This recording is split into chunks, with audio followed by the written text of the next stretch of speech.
Ayan, Edu may isang salita at pinatunayan ang sarili kay Beyonce. Kinilig at naniniwala na. So, ano sa tingin po ninyo? Totoo na nga ba itong si Edu sa nararamdaman niya kay Beyonce? I hope na nanood kayo sa upload ni Sir Olives TV, live ni Sir Redzan, at saka ni Dr. Love at Kalingap Edu kasi nagbibigay po sila ng mga latest updates patungkol nga po sa mga nangyayari kay Beyonce kasi bawal po talaga ang behind the scene pero mas mainam sana kung may behind the scene kasi dyan po natin makikita kung ano po yung totoong kinikilos ng dalawa kapag naka-off cam kaso bawal po so re-respetuhin po natin iyon. So, si Beyonce ay naniniwala na dahil nga po sa ginawa ni Edu. So bago po ang lahat, shout out po sa inyo. Naway nasa mabuti po kayong kalagayan. Uminom ng napakaraming tubig dahil usong-uso po ang heat stroke at napakainit na panahon. Sa mga driver dyan, mag-ingat po palagi.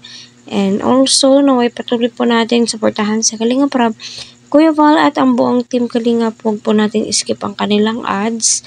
Para sa ganun ay tuloy-tuloy po ang kanilang paglingap. Kung napapansin nyo, galit si Edu sa pakuya na sinasabi ni Beyonce. Opo po, Kuya Eds. Gusto ni Edu ay Edu lang yung tawag niya sa kanya. Sabi niya nga kay Beyonce, ayaw ko. Mas gusto kong Edu na lang yung tawag. So, si Beyonce ay biglang napasigaw na Edu, naniniwala na ako sa'yo. At saka pinatunayan ni Edu na seryoso siya kay Beyonce dahil nga po sa ginawang pagtalon niya sa ilog. So, totoo na nga ba itong si Edu sa kanyang nararamdaman? Mga ka-Team Edsy, naniniwala ba kayo? Para sa akin, mararamdaman naman po natin kung totoo po yung mga sinasabi ni Eds.